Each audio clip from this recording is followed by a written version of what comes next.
Buenos días a todos y todos quienes se están conectando en esta transmisión del ciclo de conferencias Muertes gestacionales, perinatales y de la niñez temprana. Mi nombre es Mónica Díaz, soy una de las coordinadoras de MISECA y es para nosotras un honor ofrecer este evento organizado por MISECA, Red de Apoyo ante la Muerte Gestacional y de la Niñez Temprana en México, junto con el portal Salud Primero y Amor y con el apoyo del Instituto Nacional de Perinatología. Este año que estamos viviendo un poco complicado por la pandemia, nos conectamos virtualmente, pero esto nos da la oportunidad de que personas de otros estados de la República y de otros países se unan a este encuentro. Este encuentro se realiza en el marco del Día de la Conmemoración y Concientización de las Muertes Gestacionales, Perinatales y de la Infancia Temprana, que se celebró el pasado 15 de octubre, y quisimos convocar a las familias en duelo, a personal de salud, profesionales de la salud mental, tanatólogos, tanatólogas, dulas, parteras y público en general, porque es un tema que trastoca a muchas personas, a muchas profesiones, y en esa conjunción es necesario hacerles llegar estos mensajes, estos conocimientos, pero también abrir estos espacios a las mamás, a los papás, a las familias en duelo y a quienes tienen una experiencia dentro de la muerte y el duelo perinatal, ya que es un tema que se debe exponer, ya lo dirán aquí nuestros especialistas, es un tema que debe de ser visibilizado porque falta trabajar mucho en políticas públicas en México para beneficiar a las familias que atraviesan por esta experiencia tan desoladora. Conformamos un programa muy diverso tratando de abordar los diferentes aspectos que envuelven la muerte perinatal y el duelo perinatal. Esperamos sea muy productivo para todas y todos ustedes, que se lleven algo de aquí, algún mensaje, una luz de esperanza para sus duelos, para sus profesiones. Así que sin más preámbulo, agradezco primeramente a quienes nos ayudaron a hacer posible este evento, a Salud Primero y Amor, al Instituto Nacional de Perinatología, pero sobre todo a las y los ponentes, especialmente a ellos, agradecerles este esfuerzo por estar aquí y ayudarnos a romper el silencio. Le cedo la palabra a Diana Guzmán, quien es otra de las coordinadoras de MISECA. Muchas gracias. Hola, buenos días a todas y a todos. Gracias por estar aquí, por acompañarnos, por tomarse este tiempo y este espacio para con ustedes y para escuchar a todos nuestros ponentes.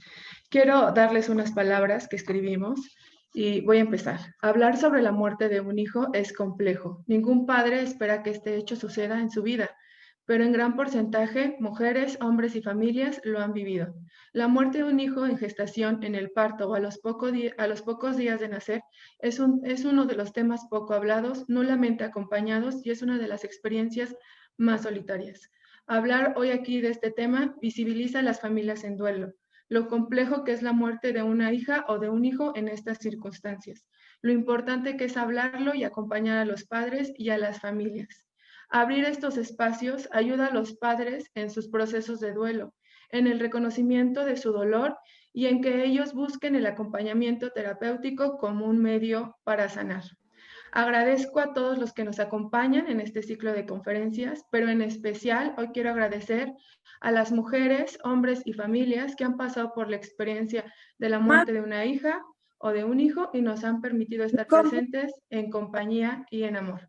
Damos inicio a este ciclo de conferencias. Quiero presentarles a la primer ponente. Es un honor para mí. Les presento a Gina Tarditi. Ella es psicóloga, tanatóloga, especialista del Instituto Nacional de Cancerología y se ha dedicado al área de cuidados paliativos y a la atención de enfermos terminales y sus familias. La ponencia que ella nos va a presentar es duelo perinatal, facetas, impactos, pérdidas secundarias. Gina, te doy la palabra. Muchísimas gracias, Diana, Mónica. Muchas gracias por la invitación. Es un placer para mí poder compartir con ustedes estos minutos. Voy a compartir la presentación. Si me hacen favor de habilitarme.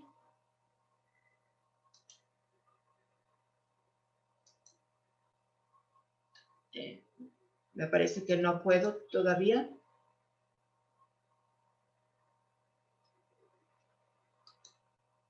Ahora sí.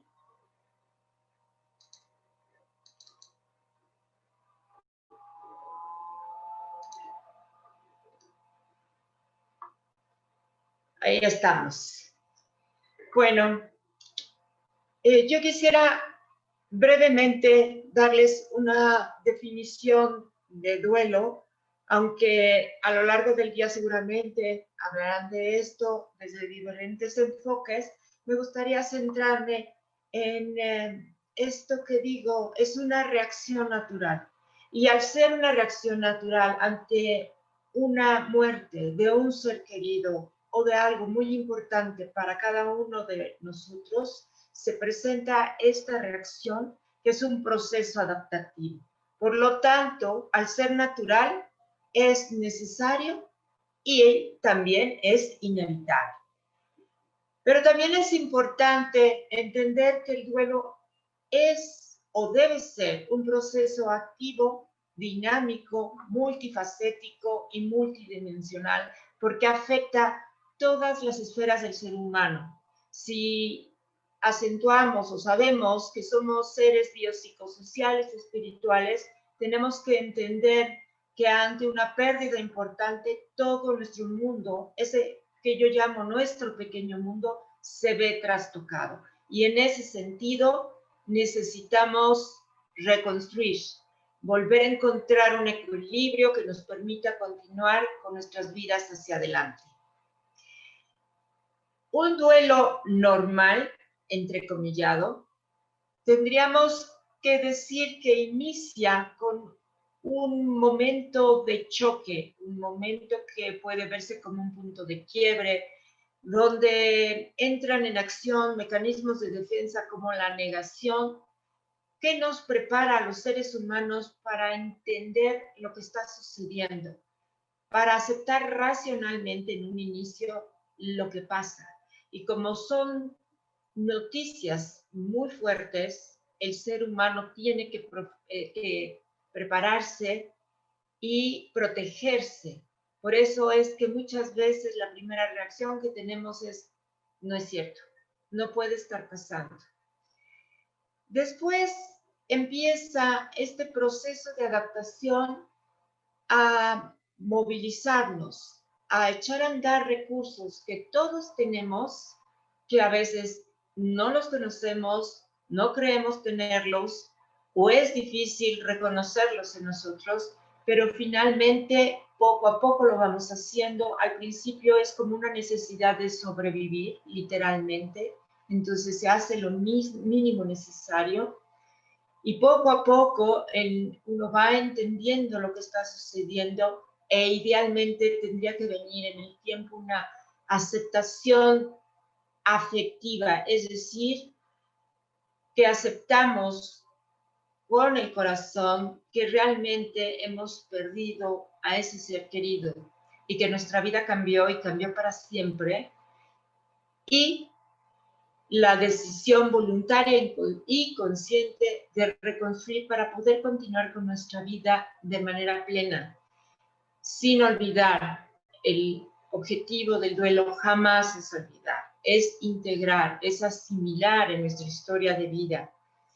En el proceso, ustedes ven esta línea punteada, que lo que trata de indicar es que el duelo no es un proceso liso, llano, más bien es como pasar por montañas y valles y precipicios, y puede haber baches muy grandes y muy profundos, y después parece que las cosas mejoran, y meses después volvemos a sentir como si estuviéramos iniciando, como si no hubiéramos avanzado nada. Hay que entender que así es el proceso y que eventualmente con lo que cada uno decida hacer durante el duelo, partiendo de lo que les decía, que es un proceso activo, encontrarán un nuevo equilibrio. La vida no es igual, pero la vida puede y debe volver a tener propósito y sentido. Ahora, hay factores que ayudan o que obstaculizan el proceso de duelo. Y aquí es donde me quisiera centrar un poco más, porque ustedes se van a dar cuenta cómo hay factores que pueden ser modificables, hay otros que pueden ser prevenidos y hay otros que son inamovibles. Entonces, por supuesto que hay que trabajar en los que sí son modificables o prevenibles y con todos en general, entender si nos están ayudando o nos están obstaculizando. Y para eso tenemos que verlos a cada uno de ellos dentro de un continuo. Por eso les puse aquí esta línea del 0 al 10, para que cada quien en su proceso pueda hacer este trabajo de introspección y entender si en su caso en lo particular ayuda o no.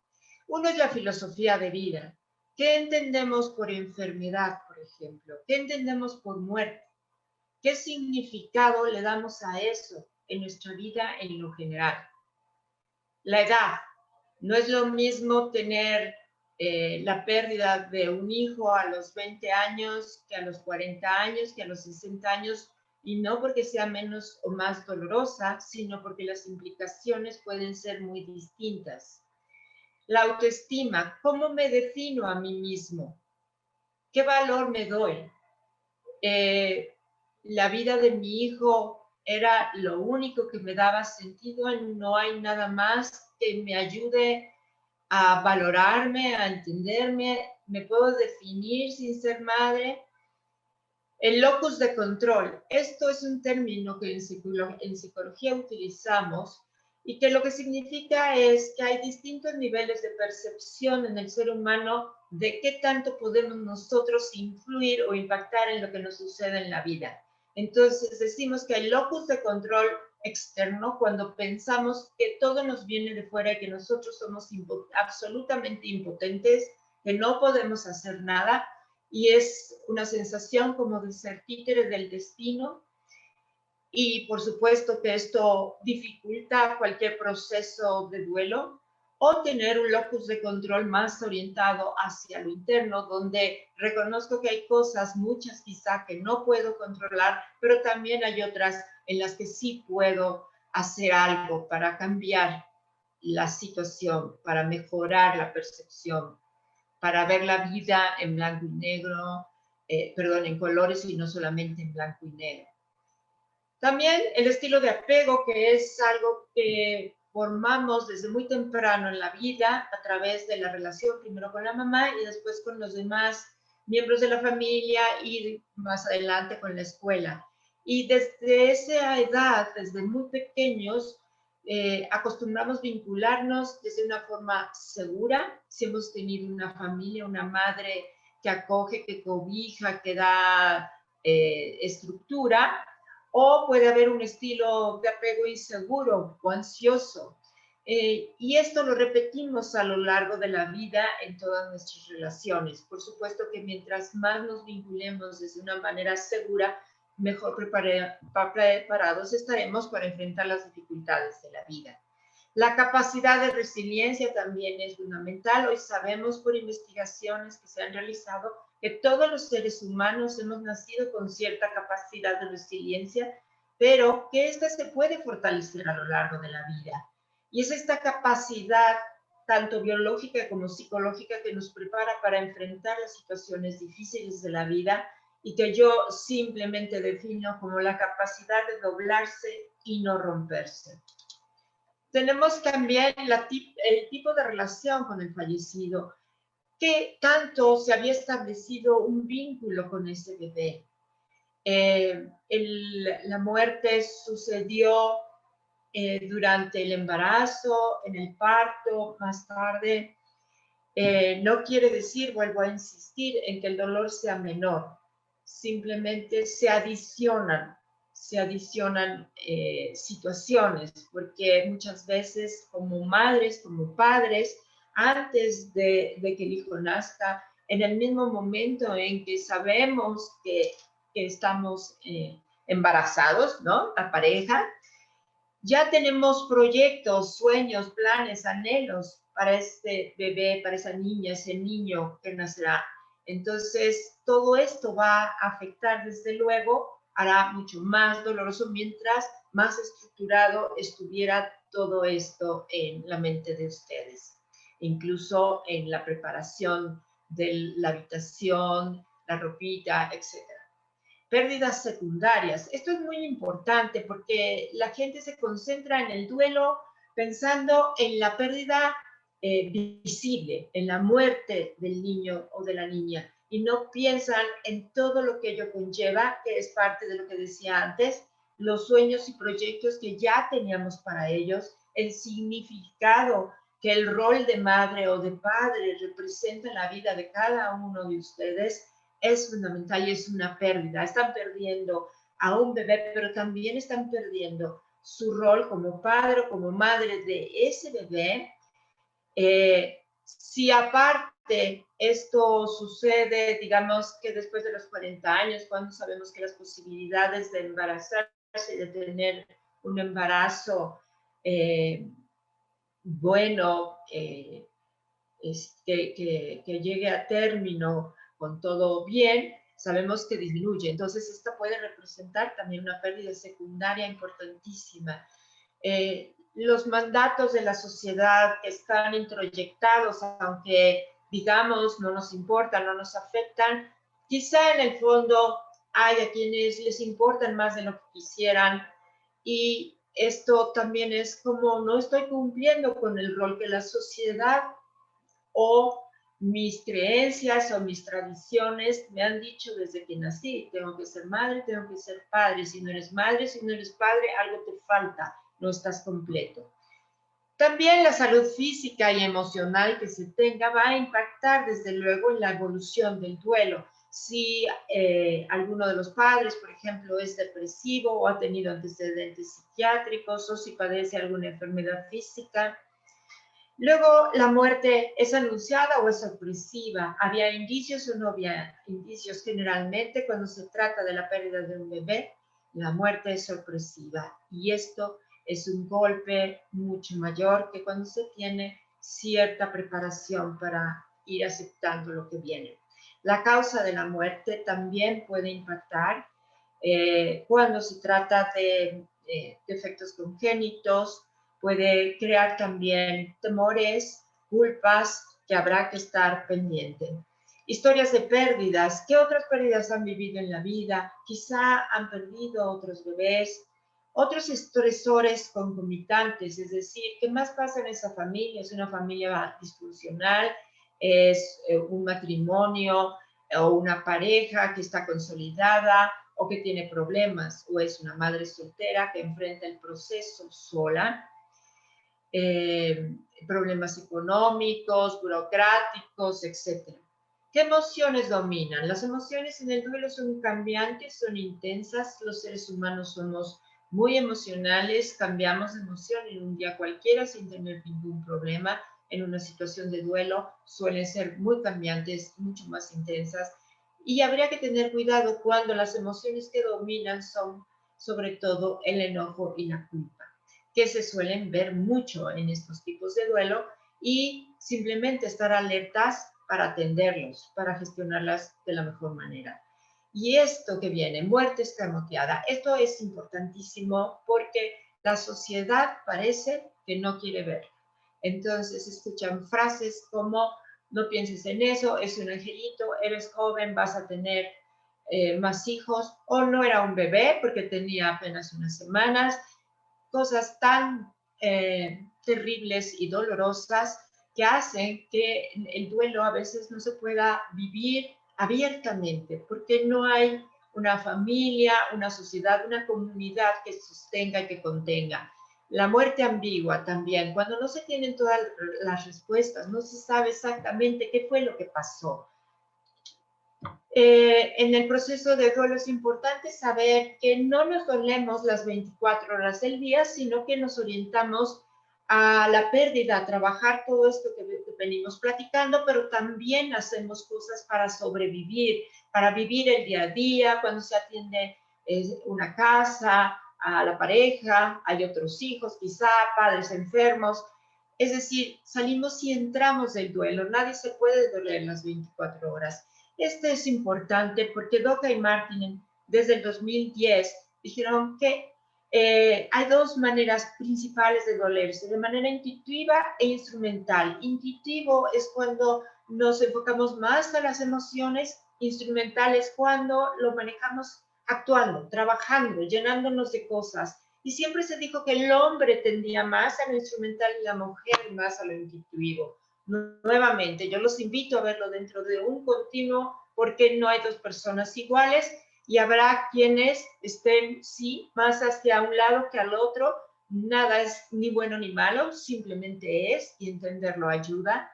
Si nos damos cuenta que el duelo normal en la población abierta y lo comparamos con el duelo complicado tras una pérdida perinatal, nos damos cuenta que en pérdida perinatal el duelo complicado suele tener una incidencia mayor. Y aquí quisiera yo que entendiéramos que el duelo es de los padres, desde luego, ambos, importantísimo porque dejamos muchas veces al hombre de lado, pero también es de los hermanos, en el caso de que haya otros niños en esta familia, de los abuelos, que se duelen por los padres y por los nietos, de los amigos de la comunidad, de la sociedad, es decir, es un asunto de todos como sociedad, así tenemos que verlo. Y un poco para concluir, y creo que Mónica me adivinó el pensamiento, pero algunas de estas reglas de oro que tendríamos que tener presentes es que tenemos que intervenir de manera temprana en los factores que, como les decía inicialmente, pueden ser prevenidos o modificables, reconocer las pérdidas secundarias para poder finalmente aceptar afectivamente el movimiento que hubo en nuestras vidas y poder encontrar un nuevo equilibrio que nos permita continuar con ellas. Incluir al padre y a los familiares cercanos en la atención psicoemocional, esto es importantísimo. No dejemos al padre, a los abuelos, a los hermanos fuera. Tenemos que seguir, ustedes, qué bueno que están haciendo todo esto, porque es la forma que tenemos para incidir en políticas públicas para que se mejore la atención y el apoyo integral. La atención antes, durante el embarazo y en el caso del fallecimiento del bebé, no importa en qué etapa del embarazo o después del nacimiento, el apoyo debe ser integral. Y finalmente, visibilizarlo, hablar del impacto. Si no lo conocemos, si no lo entendemos, seguiremos negando y seguiremos dejando a todas esas familias que se duelen por la pérdida de un bebé solos. Y solos con su duelo es mucho más difícil reconstruir. Esta imagen me gusta ponerla porque nos da una idea de lo que sucede cuando muere un bebé. No importa si fue a las 4 semanas de gestación, o fue a las 40 semanas, o fue después de nacido. Ustedes pueden ver aquí a la familia que sigue con su vida y que el bebé que murió, si ven la imagen de la parte de abajo, el bebé sigue formando, ese niño, esa niña sigue formando parte de su vida siempre y hasta el final. Y esta es quizá la mejor manera que tenemos los seres humanos para finalmente poder aceptar el duelo, entendiendo que el vínculo del amor la trasciende siempre y que podemos reconocer un legado que ese bebé en ese tiempo breve ha dejado un legado que ustedes pueden honrar y celebrar hacia adelante. Y por eso esta frase del gran psicólogo Gordon Allport, una vez en duelo, siempre en duelo. Yo les doy las gracias por este tiempo y espero que ustedes continúen con este foro y puedan tener respuestas a sus dudas, cualquiera que estas sean, y que sigan trabajando tan fuerte como lo hacen y logrando que poco a poco toda la sociedad nos volvamos más empáticos para con su dolor. Gracias.